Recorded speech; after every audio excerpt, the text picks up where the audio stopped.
எல்லா புகழும் இறைவனுக்கே. கொத்தமல்லி தழை சட்னி செய்வதற்கு தேவையான பொருட்கள்: கொத்தமல்லி தழை 60 கிராம், கோகனட் 50 கிராம், வெங்காயம் சின்ன வெங்காயம் 40 கிராம், நிலக்கடலை 30 கிராம், ரெட் சில்லியோ க்ரீன் சில்லியோ 5 கிராம் எடுத்துக்கோங்கம்மா. புளி 5 கிராம் எடுத்துக்கோங்க. ஜிஞ்சரும் கார்லிக்கும் சேர்ந்து 10 கிராம் எடுத்துக்கோங்க. இதில் உங்கள் வீட்டுக்கு எது க்ரீன் சில்லி ஒத்துக்குமா அதை போட்டுக்கோங்க. ரெட் சில்லி சேருமா அதை போட்டுக்கோங்க. இந்த காரத்தையும் உப்பையும் உங்கள் வீட்டுக்கு தகுந்த மாதிரி மாற்றிக்கிங்க. இது ஒரு அளவான காரமில் நாங்கள் செஞ்சு சாப்பிட்டு பார்த்துட்டு தாம்மா உங்களுக்கு இந்த ரெசிபியே நாங்கள் கொடுப்போம். அடுப்பு பற்ற வச்சாச்சுமா. மேலே ஒரு கடாயும் வச்சாச்சு. இப்போ நம்ம கொத்தமல்லி சட்னி செய்ய போகிறோம். இப்போ அதுக்கான ஆயில் ஊற்றிக்கிறேன். கொஞ்சமாக நீங்கள் ஆயில் ஊற்றுனீங்கன்னா போதும்.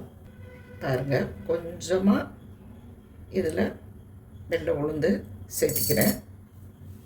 இந்த இடத்துல இந்த பூண்டு இஞ்சியும் அடுத்து போட்டுக்கணும். வெங்காயம் போட்டாச்சுமா. அப்புறமா பக்கத்தில் தண்ணி மீன் போடுங்க. போதும், இந்த அளவுக்கு வந்தால் போதும். அடுத்தது நிலக்கடலை, இது தேங்காயும் வரமிளகாயும் மிக்சியில் போட்டு ஒரு அடி அடித்து வச்சுட்டோம்மா. அதை போடணுமா. ஏன் இந்த இடத்துல நீங்கள் தேங்காயை வணக்கி அரைக்கிறீங்க அப்படின்னு கேட்பீங்க. இது வணக்கி அரைச்சா உங்களுக்கு 2 நாள் வரைக்கும் கெட்டு வராது. ஃப்ரிட்ஜில் வச்சு அப்போதைக்கப்போ ஒரே நாளில் யூஸ் பண்ண முடியாது. கொஞ்சமாக எடுத்துக்கிற வீடு இருக்கும், நிறைய சாப்பிட்ற வீடு இருக்கும். குவான்டிட்டி இது ஒரு 4 பேர்த்துக்கு, இட்லிக்கு தோசைக்கு சாப்பாட்டுக்கு எதுக்கு வேணாலும் தொட்டுக்கிற மாதிரி ஒரு 4 பேர்த்துக்கு தேவையான அளவு நான் காமிச்சிருக்கிறேம்மா. பாருங்கள், இப்படி நல்லா வறுத்துக்கணும். இந்த காரமும் உப்பு இது மட்டும் நான் கரெக்டாக இந்த இதுக்கு சுருக்கு நான் கொடுத்து உங்களுக்கு மெஷர்மெண்ட்டு கொடுத்துருக்கேன். டிஸ்கிரிப்ஷன் பாக்ஸ்லேயும் நீங்கள் போய் பார்த்து தெரிஞ்சுக்கலாம்.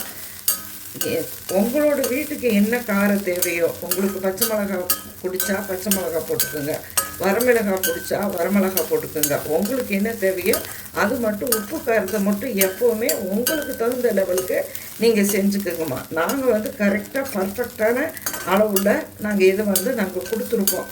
காரஞ்சாரமான ஒரு சட்னி அப்படிங்கிறது தான் நாங்கள் கொடுத்துருப்போம். நீங்கள் உங்களுக்கு ஃபேமிலிக்கு எது சூட் ஆகும், உங்கள் ஹெல்த்துக்கு எது சூட் ஆகும். காரம் சாப்பிட முடியாதவங்க இருப்பீங்க, இவ்வளோ மிளகா வைக்கணுமா அப்படின்னு நினைக்கக்கூடாதுங்க. இது காரமே இல்லைன்னா கூட நீங்கள் செஞ்சு சாப்பிட்லாம். இந்த வரமிளகாயே நீங்கள் அதோட சில்லி ஃப்ளாக்ஸ் மாதிரி தேங்காயோட கரகரப்பாக அரைச்சி சேர்த்திருக்கிறீங்கன்னு கேட்பீங்க.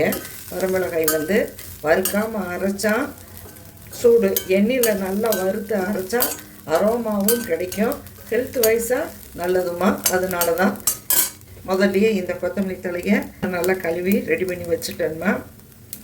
நீங்களும் அதே போல் ஃபஸ்ட்டே எடுத்ததுமே இப்படி வேரை மட்டும் கட் பண்ணுங்கள். கட் பண்ணிவிட்டு தண்டு பகுதியோடவே தலையோடவே வேரை மட்டும் கட் பண்ணிவிட்டு நீங்கள் இதை இப்படியே கழுவி கொஞ்சம் நேரம் நல்லா உணர வச்சு மறுபடியும் போட்டு வணக்கி அரைங்க, கெட்டு போகாது.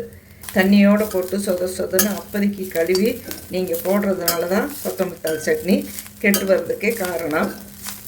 அந்த சூட்லேயே உடனே அமுந்துட்டாங்க பாருங்க. கொத்தமல்லி தழை இந்த சூட்லேயே அது வணக்கி வந்திருக்கும்.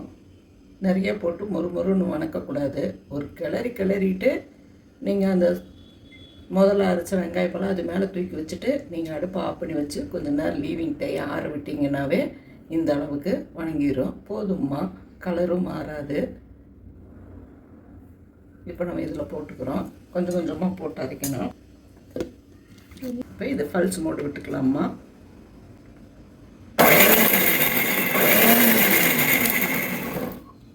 இதையே நான் கொஞ்சமாக இந்த இடத்துல நான் போடுறேன் அப்படின்னு நீங்கள் நினைப்பீங்க.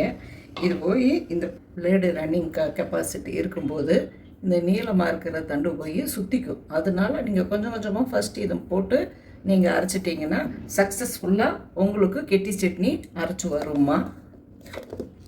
கொஞ்சம் பார்த்து செஞ்சுக்கோங்க. 2 தடவை பல்ஸ் மோடு விட்டுருக்கேன். இப்போ திறந்தாச்சுமா.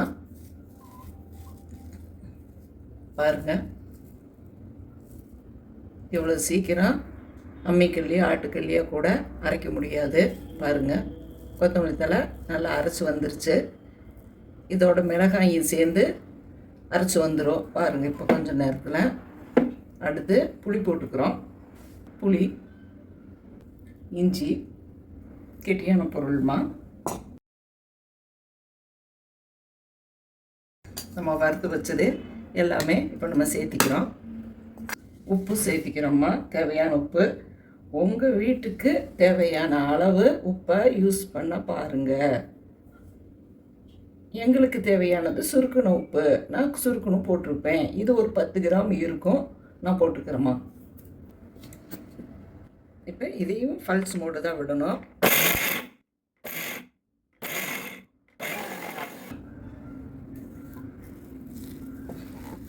பாருங்கள், இது துவையல்னு சொல்லலாம், சட்னின்னு சொல்லலாம். சாப்பாட்டுக்கு ஊற்றி பிணைஞ்சு சாப்பிட்றதுக்கு, வெறும் சாப்பாட்டுக்கு அவ்வளோ நல்ல டாப்பாக இருக்கும். அம்மியில் வச்சு எங்கள் காலத்தில் நாங்கள் அரைச்சோம். இதை குறைன்னு அரைக்கக்கூடாதுமா, கொஞ்சம் நைஸாக அரைச்சி கொண்டு வரணும். இப்போ இதுக்காக கொஞ்சம் தண்ணி சேர்த்திக்கிறோம். இந்த இடத்துல நீங்கள் ஏன் தண்ணி சேர்த்துறீங்க அப்படின்னு கேட்டிங்கன்னா, எல்லாமே வறுத்தாச்சு. நிலக்கடலை வந்து தண்ணி வாங்கி தான் அரைக்கும். அதுக்காக நம்ம இப்போ இந்த இடத்துல வந்து தண்ணி சேர்த்திக்கிறோம்.